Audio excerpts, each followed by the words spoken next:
Maybe not. Says the stream is Hey, it's Andrew Downs. I'm proud to support Three Beards Media, and I would love to work with you. If you need merchandise for your company, organization, band, softball team, whatever, I can help. From name brand apparel to promotional items, large orders or small, online stores, and more, I can help your brand stand out. AKC Marketing is local, based in Johnston, and we are an employee-owned business, so our costs are low and our turnaround times are fast. But most importantly, we give you personal service to make sure you get exactly what you're looking for. Email me at andrew@akcmarketing.com or find me on social media and let's make some cool stuff together. Now sit back and enjoy this Three Beards Media podcast.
Hey everyone, good to see you again, even you too, Jim. Well, we just don't ever wait, do we? No. Hey, we're coming live from the Andrew Downs AKC Marketing Studio, sponsored by Revelton Distilling Company and Green Beret Realty. Good to be back on, guys. Absolutely. Yeah. I think it's going to be another fun one, like kind of like the last one we had. So glad to be back. Agreed. Yeah, absolutely. Yeah. What are you guys drinking tonight? I've got a little bit Diet Mountain Dew and some Revelton honey whiskey, of course. Where'd you guys get the cool cups? This one is really just not really that cool. It's Casey's, but it's my favorite cup. Have you ever been to Shields or Dick's or pretty much anywhere in the real world, Sam, where you can get where it has Yeti this cup? Yeah, it's YETI. You ever heard of those? Yeti. Yeah. Have you ever heard of Sasquatch? Have you ever heard of the brand Arctic? Yes, I have a couple coolers. There's RTIC. Mm-hmm. Yeah, Missy got me this Arctic cup one time, and I couldn't find it. And I was like, "Hey, do you know where my cup is?" She's like, "What cup?" I'm like, "That RTIC cup you got me." I didn't know it was Arctic.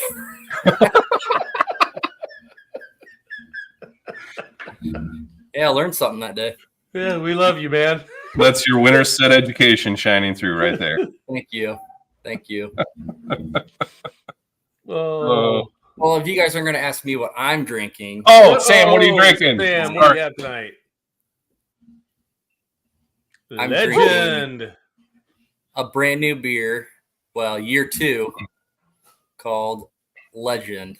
So First Down Brewing collaborated this year with Back Pocket Brewing out of Coralville, which is the officially licensed craft brewery of the Iowa State Cyclones, to bring back Legend to market. And the whole point of Legend is to honor Jack Trice and Jack Trice's story, with a portion of the proceeds going back to the Trice Legacy Foundation. And if you don't know the story of Jack Trice, I strongly urge you to Google it, do some research. It's a very moving story, and we're just trying to gain awareness through not only the beer, but the Trice Legacy Foundation. So very cool. That's what I'm drinking tonight. So you had to go with Back Pocket Brewing because last year you were with Peachtree, is that right? Yeah, last year was with Peachtree. And they've no longer in business, correct? Yep, correct. Yep. Oh, got a nice, cool, different can and everything on that. Yeah, so it's a different can, also a new recipe this year. So super light drinking, 4.8% ABV. So I would say it's crushable. So you said it is a new recipe. It's a new recipe. Yeah, it's a wheat ale, so it's light and crisp. It's available at retailers throughout the state of Iowa.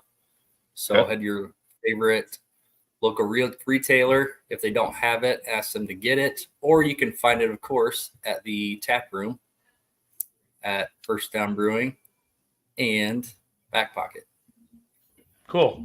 Very neat. Chris Shipley says he's excited for your new beer, Sam. So that's good stuff. Yeah, I appreciate that, Chris. Big supporter. I'll take care of you, Chris.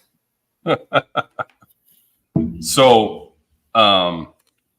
Sam, you kind of we kind of are a podcast because of your relationship with Trice, really. Isn't that kind of how this started? Is that true? That's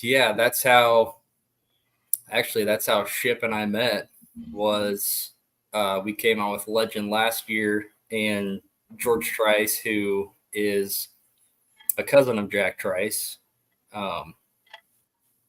he had a podcast and asked if I would come on and talk about the beer and everything. So I did last year, and then I met Ship, and we had always talked about a podcast, the three of us, and pitched the idea to Ship, and there we go.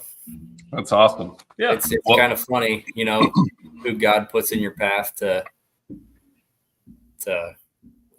keep you going. So for sure. Yeah. Well, I want to take a second. I think we all do here, and give a heartfelt thank you to Three Beards Media and Chris Shipley, for allowing our podcast to be possible. Mm-hmm. We're probably getting close to a year having done this now, which is pretty cool. But we really also want to thank our listeners for following us and making this pretty successful podcast. I mean, I think it's exceeded our expectations. Oh, definitely agree. Yeah. By far. And we kind of talked about this in the past, but we were nominated for an award at the 2024 Iowa Podcast Awards, and it was Best Sports Podcast, and that went down. Chris went and was there. We weren't able to make it, unfortunately, but we didn't win Best Sports Podcast, which we were pretty stiff competition. Washed Up Walk-Ons won that, and rightfully so. They do a great job. But what we did find out is that we finished 4th in the People's Choice Award.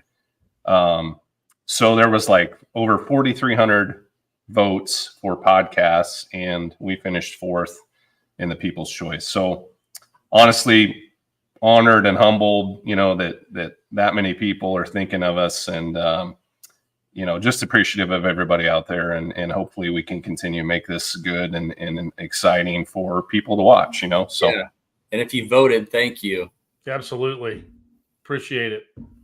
Ship's watching tonight, so we appreciate you, Ship. Thank you so much. Absolutely, yes. So anyway, that's gives us goals for the next year too. We want to get better and better, and hopefully, a year from now, maybe we can say we have some hardware or something. So yeah, that'd be cool. Guys, in a year, that's pretty impressive. I don't want to hurt my shoulder patting us on the back, but in a year, that's pretty good stuff. Yeah, we started this. We wanted to have a little fun, get a little information out there. I had no idea there was an Iowa Podcast Awards. So just happy to be where we're at. And, the People's Choice Award, I thought that was very cool to finish 4th out of over 100 podcasts in Iowa. So yeah. And we're even giving them the PG version. Yeah. Well, we had one that was a little bit over PG when Ship was on with us. Yeah. Well, hey, wait till you come on the road with us, right, Ship? That's right. We'll go camping.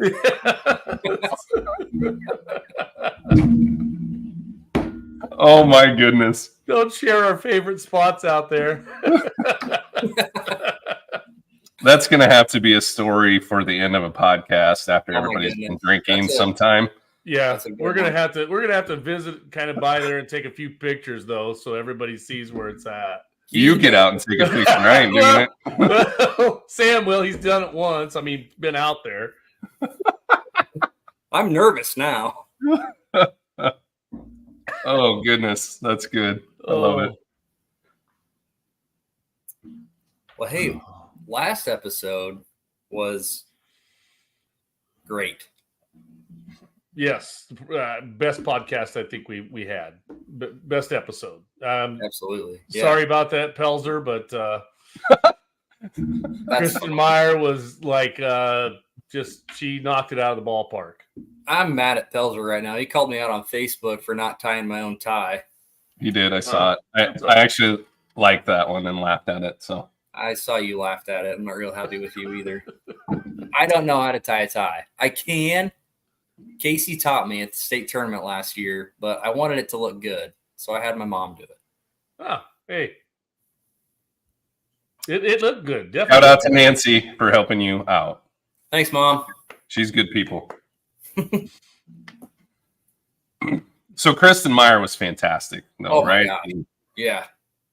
We kind of wandered all over, and that was a long episode, but I think totally worth it. And I got a ton of good feedback about it too. And honestly, I wish we'd had that before kind of the awards, because I think it was certainly a boost, I think, to everything. But we kind of went from college to, her first championship at Nevada to Dowling, and her teaching, a coaching and officiating class. And some of the ideas she had, for, getting officials in the game, and not just basketball. She's a basketball coach, obviously, but I think she was hitting on baseball, softball, basketball, all the things. Mm-hmm. I think one of her ideas was like a job fair kind of. So Yes.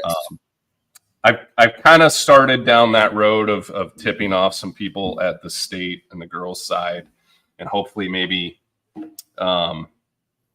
in the next month or two here, I can have some more discussions about, going further with those type of things, and maybe even working with her on making those things happen. But lots of cool ideas, and she was fantastic. Yeah. She knows, just like officials know, that we have to get more people into this profession. She sees it all the time, and she knows that we're at a shortage. And what a way when she talks about having a job fair for high school kids, where she talked about, every school sending 2 to 3, kids to it. And, if we just would get another 100 out of that each year, we would be back up into, which would be nice we maybe have some young kids that maybe are advancing into the varsity level before they're ready for it, because they have to. Because we have to have them if we're going to play games on Tuesdays and Friday nights. So it'd be perfect to get them more in at the lower level, and then advance up to when they're ready for this. Instead of, I think we're putting some of them in when they're not ready, and then they're like, man, I don't want to do this. I don't want to listen to coaches. I don't want to listen to fans. So they're sort of leaving before they're really ready for what they need to be. Yeah. Yeah. I mean, that's kind of the worst thing, is going and doing it before you're prepared. And there's probably nothing that can prepare you 100%, but just going in cold turkey, man, it's tough. It's a tough occupation, and, crowds, coaches, just all of it. It's just a lot, so kudos to those that are doing it. But yeah, there's got to be better ways, for sure. Yeah. Cause I was one ahead. of the lucky ones. I started at the junior high level, then somehow saw potential in me, and yeah, shut up, Jim. You were the shiniest turd out there, Sam. I'm still waiting for it.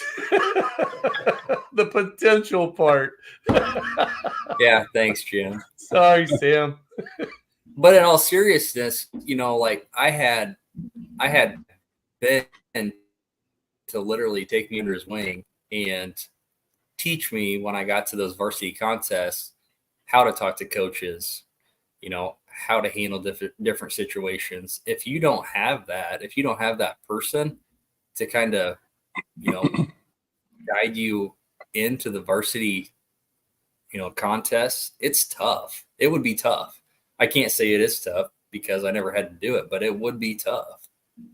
Oh yeah, it is. You got to do that for a while to start to build up some thicker skin and some broader shoulders, and let things kind of fall off. But you get into that first varsity contest and you haven't done a whole lot of lower level or anything, and you start getting in and hearing some of what's what coaches can say and what fans can say, and it's just like, maybe this is not worth the pay that I'm getting. So we gotta do a better job of teaching kids and leading them into that of how to handle situations, and hopefully maybe with some new things that we that Kristen talked about, maybe we can get into that part of it and get kids to enjoy doing what we enjoy doing.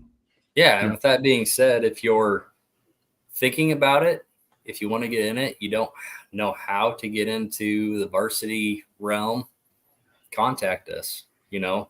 We could be those people for, younger people trying to get into the varsity level. So. Yeah, we would. Yeah, contact us, and we would love to. If somebody wants to ride along sometime, go with us to the game, see what we do pregame. See how things go, and just talk about some situations. We would enjoy that. Mm-hmm. Yep, for sure. Yeah, then I wouldn't have to talk to Jim so much. So on top of all that, we had a good time talking about Caitlin Clark, obviously too, who's a huge part of basketball from this state and kind of in the world right now. So that was a lot of fun. So we appreciate Kristen coming on. Thank you again. Mm-hmm.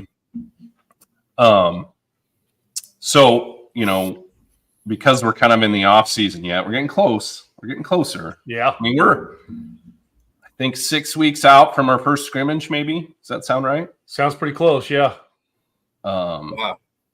And I've added a couple things that you guys don't know about yet, but we'll get to that. You have to let Missy know that. I know. But we're going to keep focusing on guests. So we've got another great one tonight. He is a current basketball official and has kind of a unique career also. And so we kind of wanted to just kind of have a chat with him about how he balances that. And I think it's going to be another great guest and another, person I think a lot of people are very familiar with probably, and maybe don't know that he's a basketball official. So happy to introduce Travis Graven. He's a producer, director, and an on-air talent at Iowa PBS. So here he is. Let's get him up here. Travis, Hey. how are you? There I am on air. Hey, Travis. You're not used to this, are you, at all? This is a little different format, but yeah. And Look, just Probably a listening to little you more talk high about- tech. yeah. It can't be If you too need high any- tech. Jim's doing it. All day yesterday in the studio. I don't quite have the same setup here in my kitchen / living room. 650 square foot apartment. So That's okay. It works. So if you need any help with the technology, just maybe I'd probably ask Sam if I were you. But Are you serious? I've heard Jim's the expert. So Thanks, wow. Travis. I appreciate that. I mean, Wow. Jim's so chiseled in stone. at least our internet here at good old Melcher Dallas works better than yours over there at Winterset. You were literally just buffered when you said that. And so did he just now, right? yeah, he did. It's going to be that night apparently. So Awesome. Travis, good to see you, man. good to see you as well. I'm a little bit concerned about that hat you're wearing, but Hey, 4-0. 4-0. that is true. That is true. Yeah, It's- that is. I can't say anything about that. I am Congrats. as a Hawkeye fan, I will cheer for Iowa State to have success as long as they're not playing Iowa. So I appreciate that. Yeah.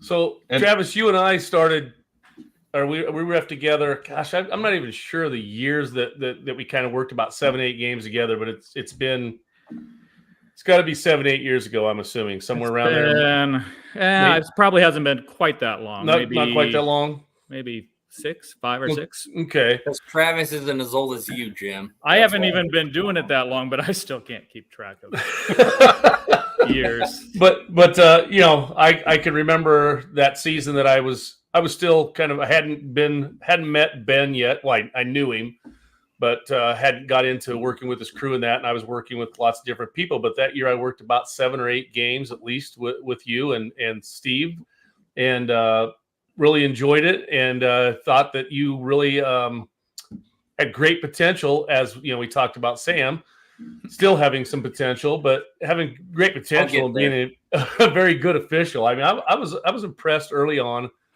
your demeanor, your mechanics. It was good to see. So with that, you know, tell us a little bit about your background and, you know, what brought you into officiating basketball. Boy, that's an open-ended question. We got time.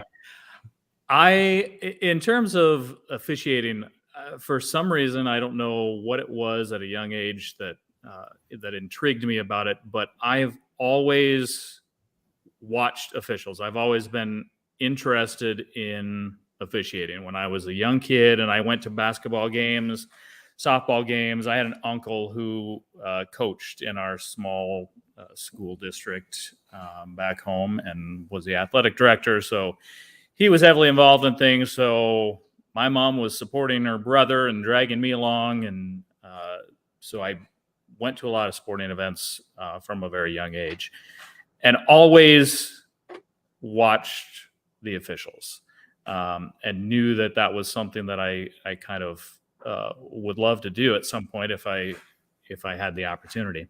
So actually, it was when I was in college that I first did some basketball games for a rec league.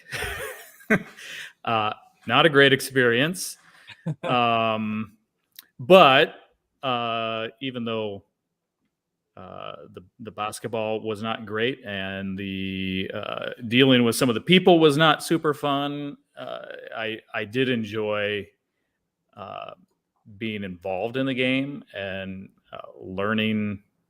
I mean, those first few times that you step out on the court, you learn a lot. It's kind of drinking from a fire hose, because it seems easy until you step out there and you know, it's all in your hands whether or not you blow the whistle and you know, make something happen or not happen. So it was kind of good and bad. It was a good learning experience. I knew that I didn't want to do rec league basketball after that. But I majored in broadcast journalism. And so when I got out of college and I started working in the news business, that is not very conducive to officiating. So, well, actually, I should back up.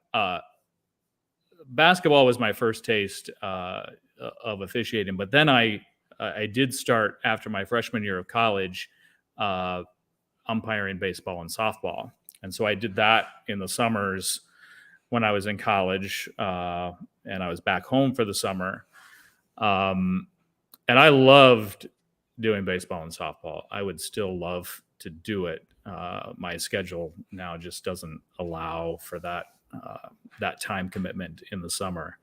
But anyway, I started in the news business after I graduated college, and it's unpredictable. So there's just no way to plan ahead. I did fill in a couple of baseball and softball games for a couple of years, but it was very sporadic. And honestly, it was just my uncle back home getting in a bind and having an umpire cancel the day of, and he'd call and say, "Hey, are you available?" And I was working early mornings, the morning show at that point in time, which was not super fun, getting up at 2 or 3 in the morning and going to work. But I was I was done at 12:30, 1 o'clock in the afternoon, so I could make a trip an hour or two or away to a softball or baseball game. So I didn't do very much of it, and I really got to missing it. And I had never I did do varsity baseball and softball, but I had never done that level of basketball.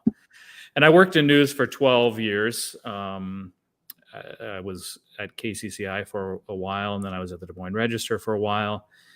And when I took my current position at Iowa PBS 11 years ago, one of the first things I told myself was, okay, now this job, this schedule is more conducive to officiating, and so I really wanted to figure out how to make it happen. So I had no clue. I didn't know any officials, didn't really know what I was doing. I didn't know how to get started. Somehow I ended up at a camp. It was a team camp at Drake that Joel Oswald was running. And, I had kind of studied the rule book and mechanics, and obviously was an observer of sorts in my own accord for many, many years. So I guess Hi, Ben. Somehow. See, we should never joke about anybody's technical difficulties, because then, of course, my computer completely crashes. So sorry. Man. Technology, you gotta love it. The podcast was probably better while I was gone anyway. So keep really going, Travis.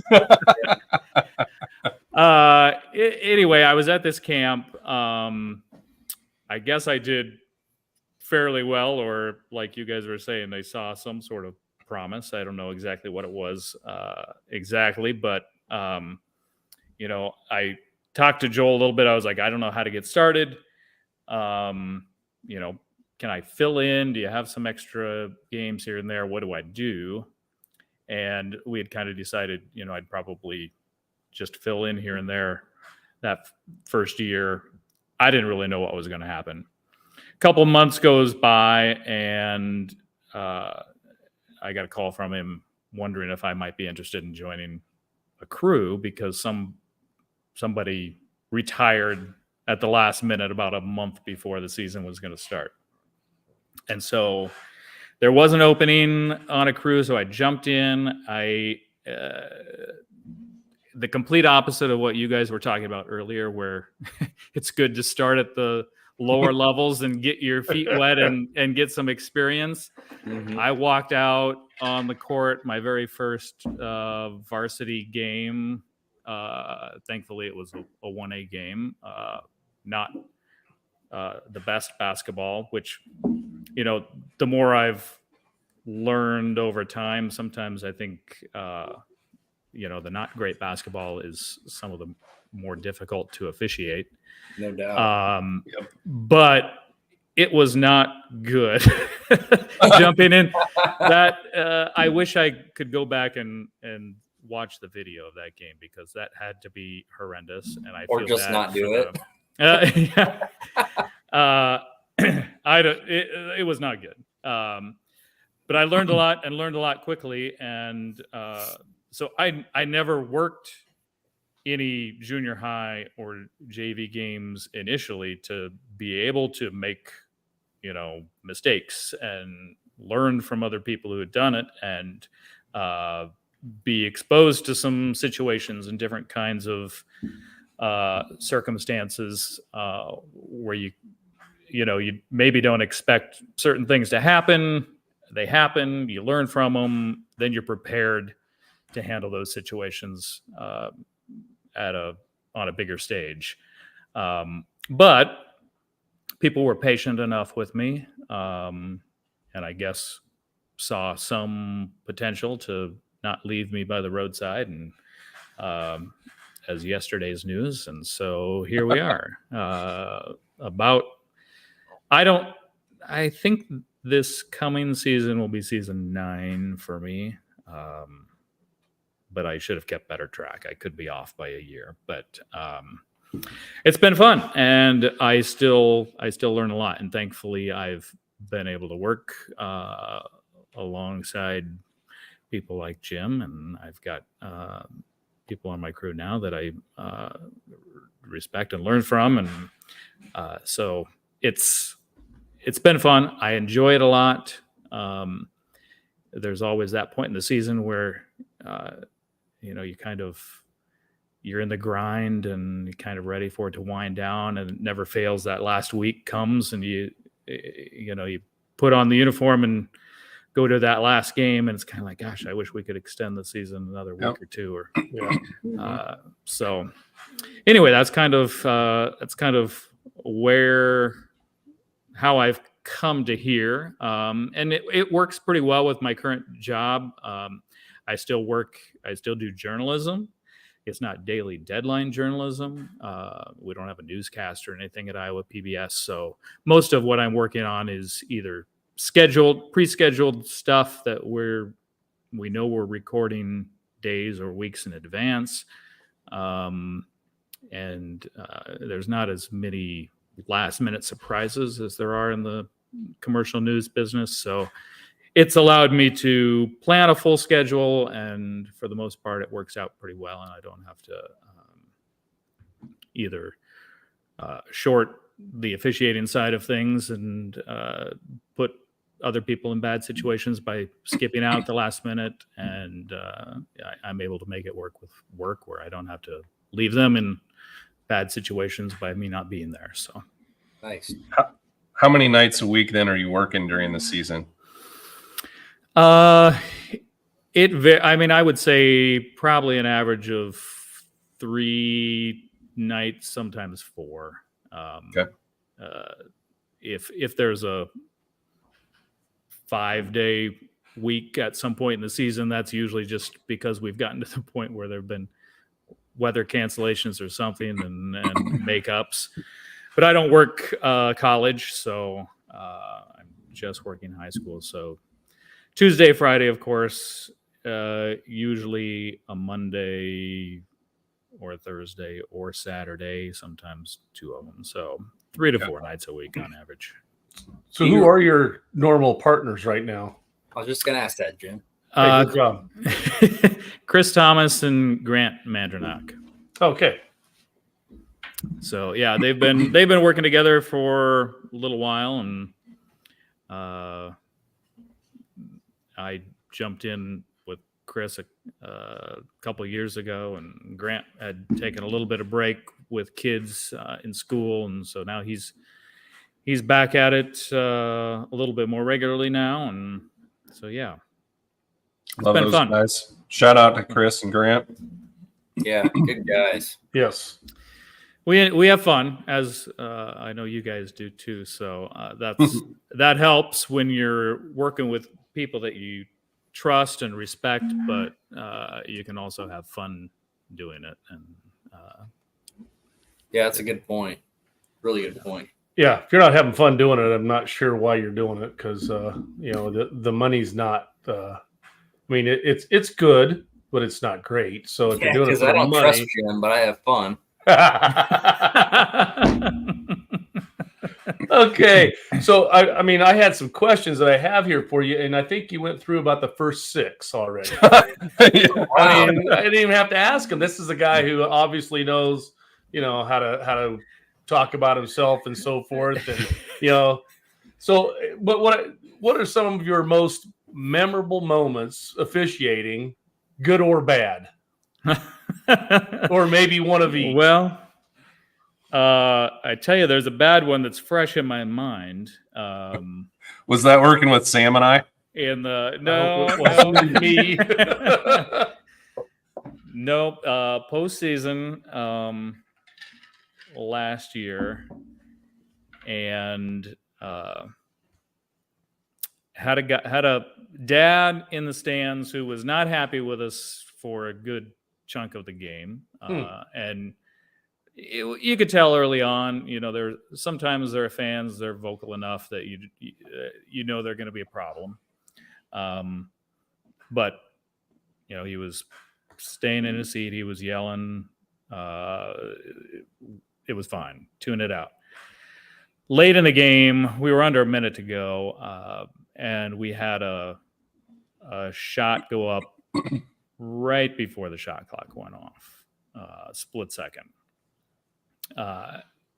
And it was the other team, and he thought that there was no way the shot got off in time, and that put him over the edge, set him off, and we come down the other end of the court. I'm lead, and I didn't even see it. I felt the impact on the floor, but he threw a full water bottle, chucked it from 3/4 of the way up in the stands.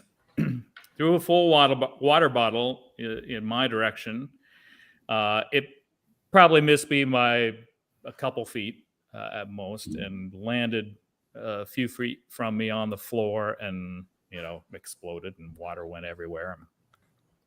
So you have two cleanups. You have the water and the coach. This was a dad. Or dad, excuse me. Yes.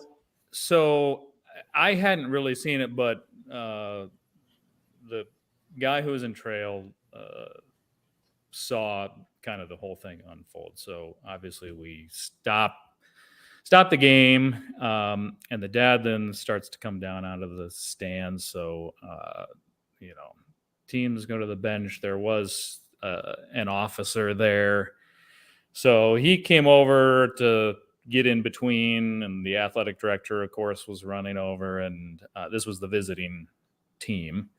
But got him out of the gym, took a few minutes. Then we had to get the mops out and mop up the floor. And we had 30, 40 seconds left in the game. At this point, it was 7 or 8 points, I think. I can't remember exactly, but it kind of, unfortunately, was a bit anticlimactic from that point on. And it's postseason, so that's the end of the road for that team. And I feel bad in those situations for the son of this guy was on the floor and in the midst of that, and it seemed to me to be embarrassed by what was going on. The coach couldn't have been more cooperative and nice about it, and recognized that this person had been an issue in games in the past. So it was an unfortunate situation, and a learning experience for me, because I look back at the tape, and I kind of stood there on the end line for probably longer than I should have before moving to midcourt and getting away from the door and being potentially involved in a escalation of the situation that didn't need to be. But those. Did you ever think about picking up the bottle of water and saying, "Thank you, sir, I was thirsty"? How'd you know I needed that?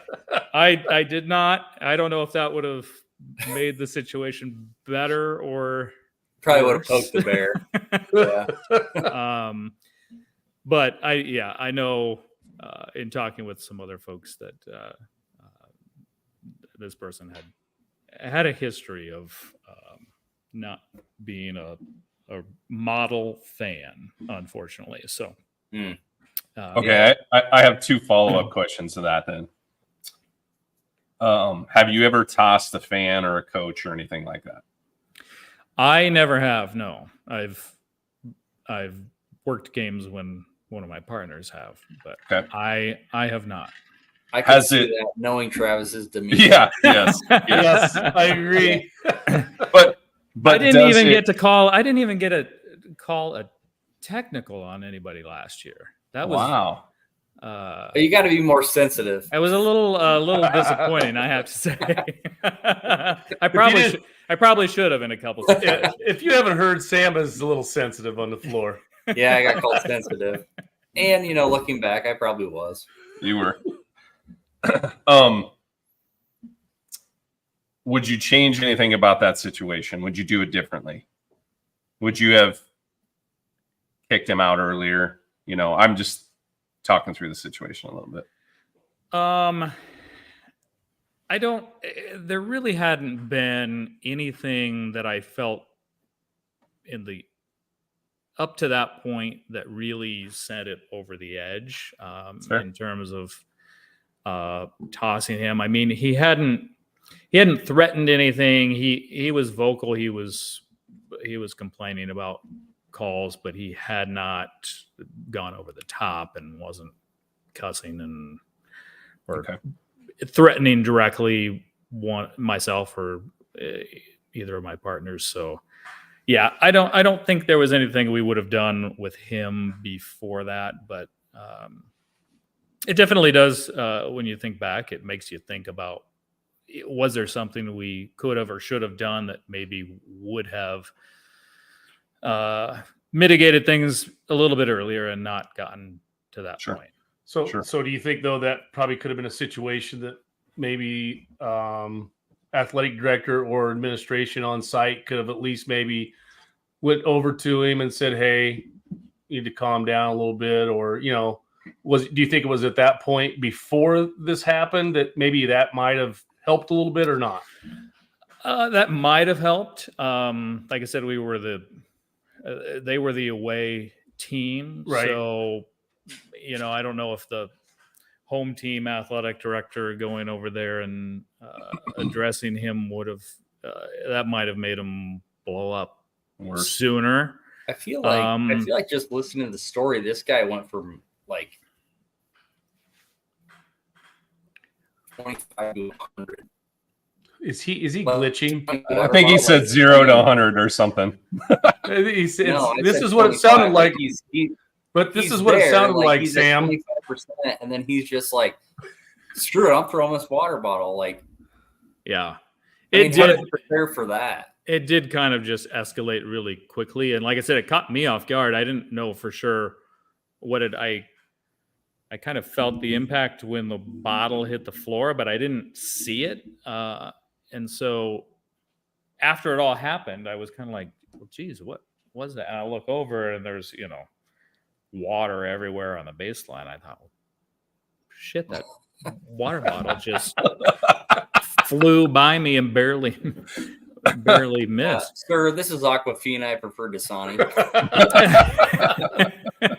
But I guess back to the, about whether the athletic director could have helped the situation. I guess afterward, what kind of disappointed me a little bit was after talking to people, that the fact that this guy had been a problem at games before, I kind of felt like, that it's like letting a bad habit keep going, and then it just kind of gets ingrained and, and it's hard to break. I think maybe if things had been addressed differently with this person earlier, that maybe we wouldn't have been in that situation, or maybe, and the district did address it with that person after the fact. So, I don't know. That kind of leads into, I think, how many times have we've talked to an athletic director at halftime, whatever, breaks it, hey, such and such in the crowd. And one of the comments we hear is, yeah, we've had problems with him all year. I mean, we've more than a handful of times. And I'm just like, if you've had problems with him all year, maybe it's time to, just have a little talk and say, this is not the way we expect people to act in our gym and so forth. But I think that more of that's got to be done. One time, Jim. What's that? What did you say? That grief that you threw out one time. You didn't even throw it out. I didn't. You didn't. I didn't. I just told the athletic director I don't want to hear any more from him. Well, you didn't. He was gone. You didn't because he was gone. Yeah. But to be fair, in Jim's defense, Jim was an a-hole as a coach, but as an athletic director, I think he's really good about that type of stuff. That's not going to happen at Melcher Dallas because you're not going to allow that to happen. I think, agree. And I think there needs to be more of that, whether it's principals, ADs, whoever's there in charge needs to have our back. And I don't think that happens enough. Well, I think that Jim's so good at that because of his experience being an official. It is. I mean, there's some things that, that I know as an official that it doesn't bother me that you say it, but there's other things when you go over the line. I can still remember, this has just been a couple years ago. I had a fan at Melcher over at Southeast Warren that was yelling play after play after play. And I finally went over and I said, hey, that's enough. And they looked at me and they said, well, don't you think that was a foul? And I said, it doesn't matter what you think or what I think. If the official called it a foul or didn't call it a foul, then that's what it is. But we can't continue to yell at them all night long. And it stopped. So, it's, you can easily do it in a manner that you're not being a jerk to that person. You just go up and say, hey, that's enough. We can't have that here. And that's all you got to do. You don't have to go up and act like you're Grandpa Jim to them and scold them that they're not doing the right thing. But, just, we don't want that stuff here at Melcher Dallas. We don't want to have that type of reputation. And maybe we do, but we try to get rid of it. Jim, do you think that is more difficult at a smaller school where, everybody kind of knows everybody else a little more intimately perhaps than at a larger school? Does that make any difference, do you think? I would agree. I would agree with that because, yeah, I mean, and not only have I been here for 38 years, but, I also graduated from Melcher Dallas. So, yeah, long time. Everybody knows me. And that, so, but I think that everybody knows me, but I think everybody knows kind of what I expect also. So, and I'm not saying we don't have unruly fans, because we do, just like anywhere else, but, we try to correct the situation and we want it to reflect on our students and our athletes that this is the type of people we want to be when we're competing. I think what you said there is key, that people know what to expect. And I think that's important for whether it's coaches or athletic directors or administrators to let parents, let fans and players and coaches know what the expectations are for how you should behave and what's not going to be allowed. And, if people know that up front and it's clear that somebody's going to hold them accountable if they don't meet that standard, then they really don't have anything to complain about in the end if they get a little bit sideways with things. But I think sometimes it's not, that expectation is not set with people. People think they can get away with whatever. There's not going to be any consequences, and so things go downhill from there. Right. Well, we just talked about it. I just thought about this from not this last Friday before we have homecoming, and we had a great crowd at Melcher Dallas. I mean, it was first time I've ever had to shut the gate off to where we park our cars on the practice field because we had so many people there, and we had officials know me very well that are there. And I always tell them, if you got any problems with anybody, please let me know so I can take care of it. So they said, hey, guy down here, could you take care of him? I just go down, former player of mine, and said, hey, so-and-so, that's enough. And he goes, I got it. I'm done. And then a couple days later, he sees me. He goes, hey, I appreciate you not just throwing me out of the game and embarrassing me in front of my family and that. He goes, it won't happen again. So, nice. It's I don't know. I guess for some people, it's easy to do that. For some people, they don't like confrontation and don't want to deal with it. And that's when it gets worse. Yep. The Hall of Famer Scotty Giles always says, what you permit, you promote. So, yeah. One more thing here, Travis. I got to take a break here soon, but I wanted to ask you one more question before we go to break here. Do you feel like your career as a journalist and kind of the public face and the demeanor that you have has helped you as an official? Yes. Because like we said, we all think you're the calmest person we know. Mm-hmm. Yeah, and I would say that I was about to say in good and bad ways. As a journalist, I've developed a pretty thick skin, and I'm not easily rattled. It takes a lot to shock me. I may be shocked internally, but I don't show it. I can be pretty stoic in some crazy situations, and that's partly by training, and I think it's just part of my personality and my demeanor. So I think that's good in some circumstances, but pretty much every camp I've been to or evaluation I get, it's, your mechanics are great, your judgment is good, look like you're having a little more fun, will you? And don't look quite as much like a stick in the mud out there. So I think that is both good and bad depending on the situation and kind of what kind of presence you're trying to project. Yeah. So that's something that I'm trying to work on, is being a little more loose on the court. And you need to be more like when you're hosting the Bill Riley talent show. Just let it all go. I don't know. I don't know about that. I love it. Hey, can you stick with us here? We got to take a quick break and recognize some sponsors, but we'll ask you some more questions here after we get back. So. Making great tasting bourbon requires the perfect combination of ingredients, conditions, and time. The longer it rests, the better it tastes. Revelton Distillery's new single barrel bourbon is made from 80% corn, sourced 100% from Iowa farmers. And unlike mass-produced bourbons, each barrel of Revelton's single barrel bourbon is unique, proofed on when it tastes best. As they like to say, it'll be ready when it's ready. And to ensure the highest standards of quality and flavor, owners Rob and Christy Taylor oversee the production and bottling. Every single barrel. Iowa born, Iowa aged, Iowa bottled.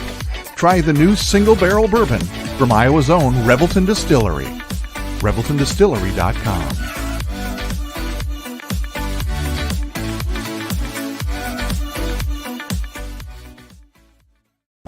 In 2023, a crack Green Beret named Dan Douglas retired his military command and promptly escaped to a full-time career in real estate. Today, this man is wanted by home buyers and sellers who want to survive the process without spending a fortune. If you have a home to sell or want to buy one, maybe you can hire Dan Douglas at Green Beret Realty. You can find him at greenberetrealty.com. greenberetrealty.com. And we're back, minus Sam. Wonder where he's at. It just got better and better. Is he sitting down in the bathroom? I bet he can hear us right now, too. I hope so. There's Houdini. He's gone. He had to go pour himself some Revelton. That's right. That's right. Turn it on, hey. Not you, Travis. Travis, I enjoyed I haven't been to the fair much lately in the last few years, but as a kid growing up at my grandparents' house, we always watched the fair show, and I think it was maybe the last Sunday of the fair this year. I think they ran like a marathon. Like I watched 10 of them and I loved every second of it. And I watched you on there so much. I was like, man, we got to get Travis on here. You're like Netflix and binging. I loved it. I loved it. So they do. They run all of them back to back on that final day of the fair. I tell you what, I love the fair. I also grew up watching the fair show on Iowa PBS every night, and I do love the fair. I am really, really ready for the fair to be done, though, every year when it gets to the end. I would imagine that's a ton of your time and effort, even prior to the fair, to get ready for all of that. It's all hands on deck for us. I mean, everybody top to bottom is involved. I mean, we kind of work on different teams, on different, like I'm on the public affairs team, so I handle mostly politics, but I also do sports, music. I have a good variety of things in my portfolio, if you will, but we have different teams of people that kind of work on different types of shows and programs. But when it comes to the fair, everybody is involved top to bottom because that's kind of a beast to put together. But it's like easily by far our most watched programming all year long. So Sure. lots of people jump in just for that. How many months are you guys planning for that? And like, how long is your normal day there? I mean, our team, I'm not on the producing team that actually plans the fair coverage. I just am involved in executing it, but they're already planning for 2025. So it starts now with some initial planning. It really heats up in the spring, and then by early summer, they're already starting to shoot some pre-fair kind of features and things. So I jump in about a couple weeks before the fair. We get our assignments of what we're going to be doing, and we reach out and contact people and plan when we're going to be where and who we're talking to and what we're doing. So yeah, it's kind of every year it's a little bit of a what am I going to get this year kind of thing, from contests to like I covered the high dive show this year and the Budweiser Clydesdales and new foods. I've been able to cover new foods the last few years, so that's kind of fun going and I bet that's fun trying all the those new stuff. Yeah. Cool. Some of them are a little bit of a head scratcher, and what was the best? Some of them are pretty good. What was the best and the worst new food this year? So the one that won best food voted on by the fairgoers was the bacon cheeseburger egg roll. Heard about that. Which I have to say was near the top of my list. So I went to the event a few weeks before the fair where we sample. I think there were maybe about a dozen. The fair folks, there were probably 50, 60, 70 new foods. I can't remember the exact number. They narrow them down. It's mostly media folks and fair board and some other highfalutin people that come in. They have all the vendors there.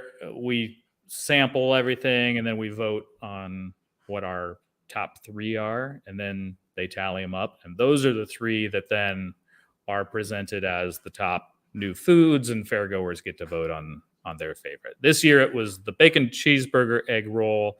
There was a lobster roll corn dog, which I'm not a seafood person at all, so I sampled it, tasted fine, but I didn't put it in my top three. And then the third one was the smoked, I forget what they call it, the smoked Iowa roll or something like that. It was from What You Smokin' Barbecue up in Luther, which they had one of the finalists last year as well. And man, it was really good. It was a pork loin stuffed with all kinds of stuff, and then they sliced it. It almost looked like sushi, the way that they pulled it up and sliced it. It was pretty cool. Smoking's great. Burger egg roll won, and that was that probably would have been my pick for the top one. I also really liked, and I didn't think it was going to be good, but the AE party rolls. Oh yeah. Which was I loved AE party dip. I didn't know how that was going to work in a fried ball of stuff at the fair. It tasted kind of like if you like cheesy potato casserole. Ooh, It was kind of like that with a little hint of AE party dip in it. It was pretty good. It was pretty good. Surprising. So you avoided what you didn't like. Well, the lobster roll was not my favorite, just because I'm not the other thing that I didn't love, I'm a stickler for not putting sweet stuff with meat. It's not my favorite. Even though I love pork chops, and for whatever reason, everybody thinks they've got to put some sort of fruit with a pork chop. And I get from a chef standpoint, that might be a good pairing. it's not for me. And so one of with you on that. the new items was this massive cheeseburger. It was layered with stuff, and it had like jalapeno cheese sauce on it and everything. And it was sandwiched between like 2 funnel cakes as the bun. Woof. Just Jim, you can't have it. You're over the top. Heart attack number 3. Yeah, you don't need to sample it. It wasn't great. It doesn't really sound good. No. But some people love that. So it's like chicken and waffles to me that's not a good combination, but I'm with you on that. obviously Brett. some It's people like it. You know, like Thanksgiving dinner, turkey and cranberry sauce, like both of them. Do not mix them. Not together. Yeah. Do not let them. No, don't let them touch. Yeah. You're not supposed to. Yeah. I also don't like mango salsa. Like, who came up with mango salsa? Yeah, it's kind to of. me, that's not like salsa is salty and spicy and not. There's no fruit in salsa. How do you feel about pineapple on pizza? Oh God, Love it. don't even get me started. That's not a. You know what? That's one thing I can do. That's Yeah, weird. me too. No. And see, there's some things where if you don't like something, you can pick it out or pick it off. Not with pineapple on pizza, because that pineapple juice is everywhere. Yeah, That's true. it's in there. So you can take the chunks of pineapple off. You still have pineapple pizza. Yeah, not a good. I like pineapple. I'm not a fan of it on pizza. Doesn't belong. So, and the mango. Don't get me started. Anyway, that's our hard-hitting podcast stuff right there. Yeah, there we go. Bam.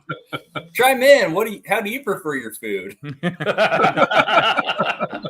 Oh boy. You know, I could be totally content with, like the trays that they used to give you in school. It's got like nothing compartment. touches. You keep everything separate. Yeah. Like that's the perfect plate for Thanksgiving dinner. Perfect. Well, they're big too, so you can put a lot of stuff on. Yeah, absolutely. Yeah, right. Separate them all, load it up. Yeah. All right, back to officiating a little bit here. Jim got off track. We kind of talked about this with Kristen last time. Do you have any suggestions on how to get officials in the game? We kind of been talking about how it's terrible to just jump right in. Well, you did it, I did it. And I had to go get yelled at by Jim when he was a coach, when I was new to it. We're kind of coming up with some new stuff here, and I think I like the direction that we're getting. Lots of ideas that I think we can hopefully maybe make a better impact to help people around Central Iowa. I think there are a few different things, and it's probably nothing revolutionary or anything that anybody else hasn't already talked about. But I think first of all is information. Yep. Making sure that people know that there are opportunities out there, and if you are interested, here are people you can talk to. Here's a website you can go to for information on how to get started, what you need to do, what to expect, all that kind of stuff. Probably wouldn't hurt to have some sort of a informational video or something. I think getting younger people involved early. I played basketball through high school. I was awful. I didn't like playing basketball, but I liked the game. And so, I wanted, for me, it was a good way to stay involved. Well, there are lots of kids that are playing basketball who understand the game, who aren't going on and playing in college, but could be. Not everybody's cut out to be an official, but I think getting some of those people involved early and right away as they head off into college, and where they can start working some lower level games and get a taste for it. I think if there were some opportunities where people could try it, I've always thrown. I don't know if this is a good idea or a really bad idea, but Let's hear it. I'm ready for it. But Here we go. I've always thought it would be fun, maybe fun, but also productive and beneficial to preseason get, whether it's internally a scrimmage or get two close proximity teams together for a scrimmage and have the parents officiate and rotate in and out. Yes. I love it. Just because, I think that would help some from a fan perspective too, that it is way different experiencing a game and seeing the game from down, as you guys know, from, whether you're on the sideline or the baseline, than up in the middle of the stands. And I think that would be helpful from a fan standpoint, is just getting people on the court and letting them experience some game action and what it actually looks like. And they may understand a little bit more about how we see the game and how it's different when you're standing underneath the basket. And, for me, sometimes it's people that are twice my size coming at me.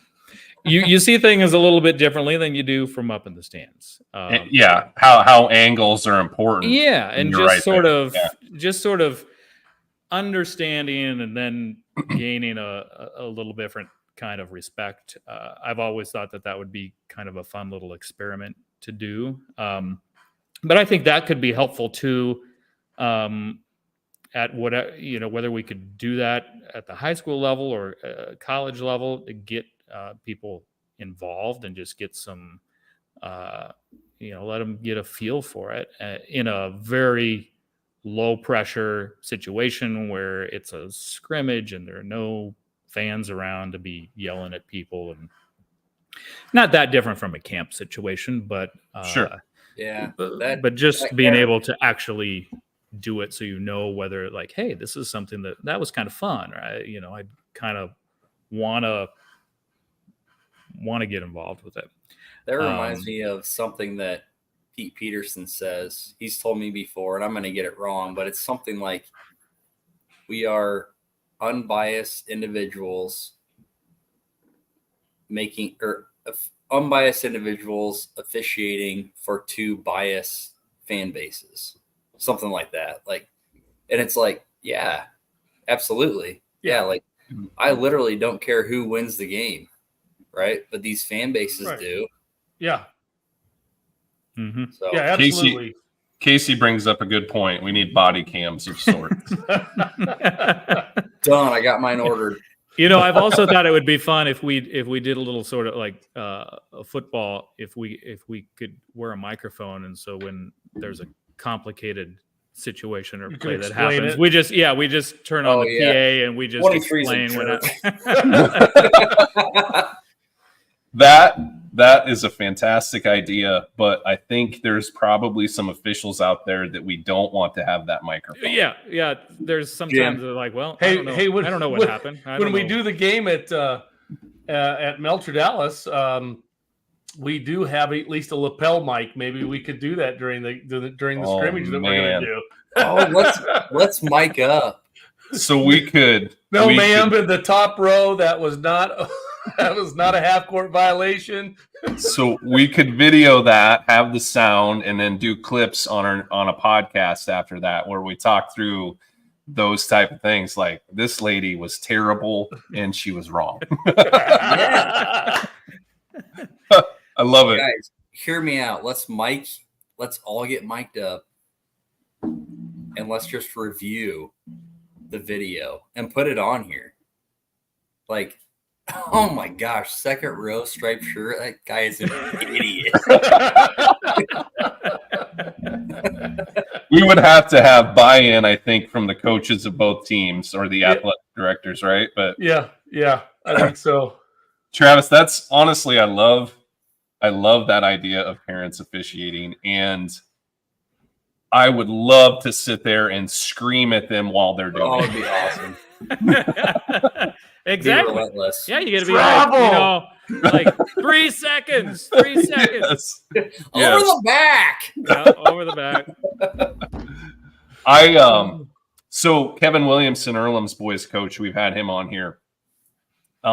He's invited me to kind of their preseason parent meeting to talk with the parents and open it up to questions. And you know how they are. Nobody wants to say anything. I maybe got 3 questions the whole time. I talked a little bit about rule changes and stuff like that. But one woman did ask me about over the back. And I tried to explain how that's not a thing. And it just blew her mind. Like she's like, yeah, I don't believe you. Yeah. So just anyway, like reaching in. Yep. Yeah, we're gonna allow them to do that. He was tonight. reaching in. As long as they don't make contact, we're gonna allow them to do it. Yeah. Yeah. that's good. How do you think steals are made, for God's sakes? Right. Jim, what else do you have? Anything? I think that's about that was kind of the last one there, was to talk about what we need to do with officials, to try to increase our numbers of officials. So I'm out of questions that I have. Travis, anything for us? No, I wish you guys had a little more fun here, but We'll try our best. It's fun. I hope if anyone's listening in who is considering officiating, that they give it some serious consideration, because we obviously do need more people, and we need good people to stick around with it. I mean, we all know some people get started and given a variety of factors, whether they're just thrown into the wrong situation or it's bad experiences with fans or coaches for whatever reason, they don't stick with it very long. And whatever we can do to get people the right training and get their feet grounded underneath them so that they have a good experience, and make the environment better for everybody, veterans included. It's all the better for everybody. So Definitely. Awesome. Good stuff. Well, Travis, thanks for joining us. We appreciate your time, and hopefully we'll run into you down the road. Yes. Thanks for having me. I'm sure we'll see you somewhere along the way. Thanks, Travis. Appreciate All right, it, take care. Good stuff. I think, he's such a good guy. And like we said, the calmest individual I've probably seen on the court. Him and Will Dotson. Yeah, yes. Yeah. Pelzer's up there. Yeah, just nothing seems to fluster him. It's just like, okay. Yeah. Here we go. Yeah. Pelzer, but I think you can't ref angry. Watch me. That's right. I've been doing it for 19 seasons. Why not? Watch me. I'm sensitive. Hold my beer. But I think, we kind of come back to this every time. We don't know Travis super closely, but because we've reffed with him and because we've kind of gone through the same things, I think we're friends from that standpoint. And when we run into each other, on the court or watching another game, we're always talking. So I think the reffing community is, a family, more or less. Oh, yeah. In Iowa. Maybe it's different other places, but I think in Iowa, it's a good family to kind of be a part of. So I think it's just like we, talk about anything else, workplace environment, students in school, athletes, it's building relationships. If you can build relationships, it becomes a lot easier and a lot more fun to work with people. Mm-hmm. Yep, for sure. And it's kind of amazing how often you do see the same people, Oh, yeah, definitely. Yeah. Yep.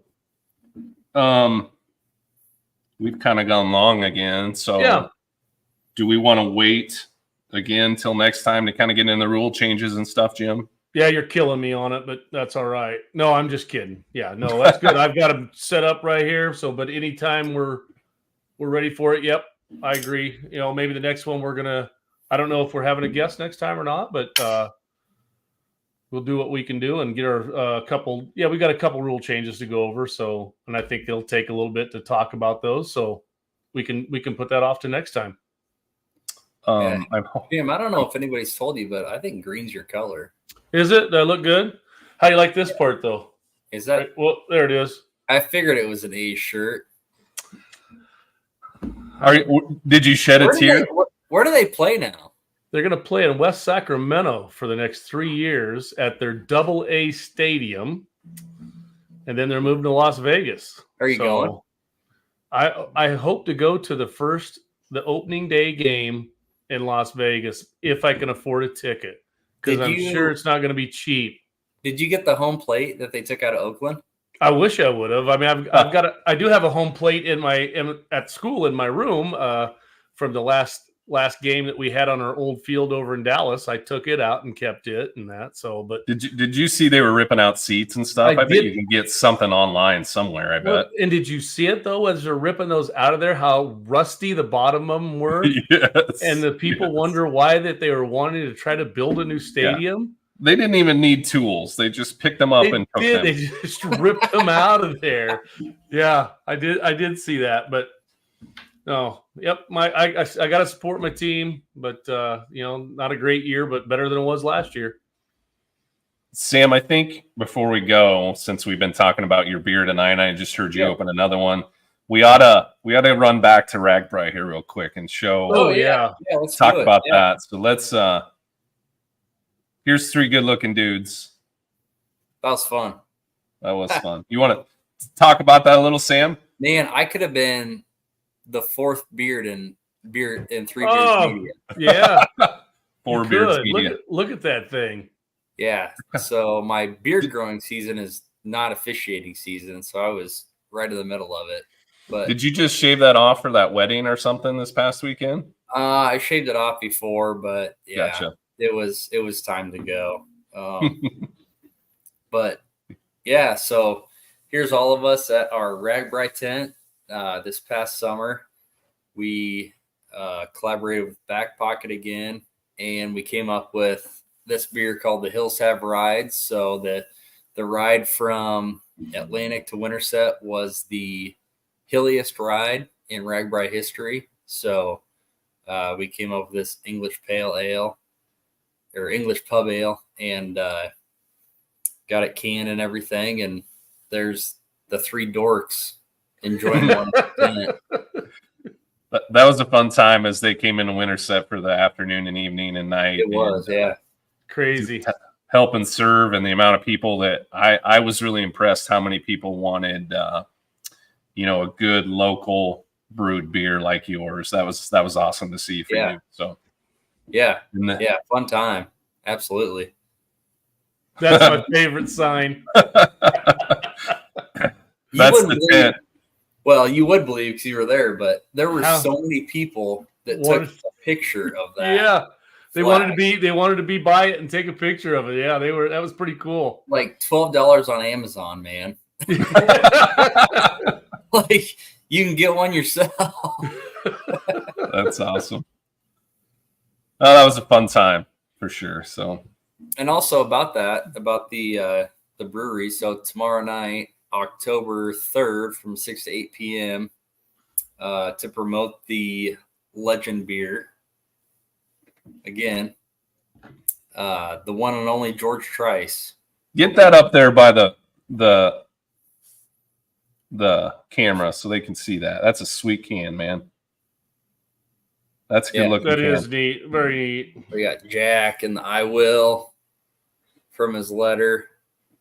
And then just a little blurb there about Jack's story. But anyway, George Trice will be at the tap room in Winterset tomorrow night from 6 to 8, promoting Legend and also talking about the Trice Legacy Foundation and their continuing impact. Which is what we're trying to raise money for. So if you're free tomorrow night, 6 to 8 p.m., Winterset, First Down Brewing, stop by, have a chance to meet George, and enjoy a Legend beer. Awesome. Cool. Hey, I got one thing too before we, if Yep. you're here. So make sure you watch. I'm assuming it'll be on the Monday Minute this coming Monday. The Iowa Girls High School Athletic Union tomorrow morning is stopping by Melcher Dallas to view and our new facilities, and and to put that on the Monday Minute. And then they're actually going down to our good old buddy. They're going down to the Southern Iowa Tour, and they're going to Mount Air. Oh, nice. Scotty Giles has some new stuff to show them. So Cool. So I'm assuming Ben and Taylor will be down tomorrow morning at 9:00 at Melcher. They're going to do some stuff for the Monday Minute, show off our new facility. So get a chance to look at that on Monday morning. They'll have that out. That'd be great. That's awesome. That's a good shout out, Jim. I love that. Yeah, I bet that's awesome, Jim, to have that. Yeah, I'll tell you. I just talked to the superintendent today. We were talking about just the attitude of our kids has changed this year. I mean, it really has. We were in half of the building we are in now. Because we also built 4 classrooms in that other building, plus the gym, plus the weight room, and it almost feels like sometimes there's nobody there. I know we're a small school, but before it was like you're running into people all over the place because we've got them jam-packed everywhere.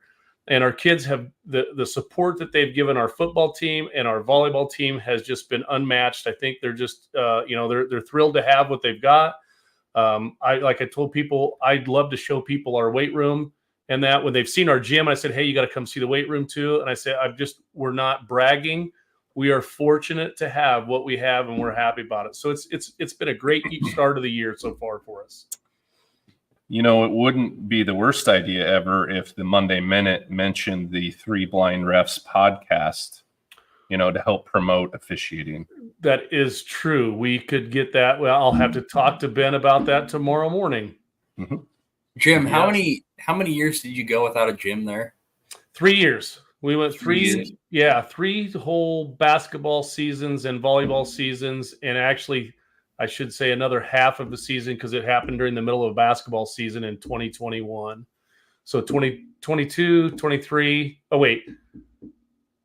Maybe it was 2.5 for basketball, 3 for everything else. But anyway, it was 3 years basically where the kids did not have a gym to have PE in. Now it's just crazy because seeing the area that they have to have PE and the things they're doing. Yeah, it was a tough 3 years, and I felt bad for our kids that, graduated, didn't graduate with a gym, and now we have a new chapter and turn the page, and here we go. 51 days till we're in that gym. 51 days. That's awesome. We've every coach that comes in for volleyball has gave us great compliments. One even told us, she goes, "This doesn't even look like a high school gym. It reminds me of a small college gym. It has a lot of character to it. It really does. So I can't wait for you guys to come and see it and to experience it." Awesome. 51 days. I'll have to tell Missy. 51 days. I'll let her know, Sam. I'll let her know. Start a countdown. I literally told her the other day. She's like, "When do you start officiating?" I'm like, "Ben will send you the schedule." So I owe a lot of people some things. I think Joel and Casey have been bothering me about getting stuff to them, and I haven't. I've been bad. So I did talk with a coach yesterday, nailed down a couple things. So we'll get that finalized here very soon. Sounds good. One last thing. As always, merch on the website if you're looking for some stuff. And we're hoping to get maybe some gear out to our guests here too. So you know what I forgot? You know what I keep forgetting? I don't know. The halftime horn. Well, I mean, I'm pretty sure it's past halftime, but you can still do the horn. I don't even know. You can do the final horn. We could all say goodbye and then. You know what? Maybe it's not in here. Maybe that's why. Oh, maybe it got taken out. Well, then the basket counts. It's good. You got it off.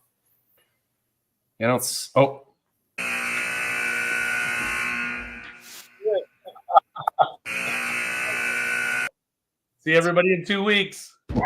All right. Good to see you. Hopefully we'll have a really solid guest here the next time too. I've got awesome. So you bet. All right. Signing off. Thanks, everybody. Thank you. Thank you.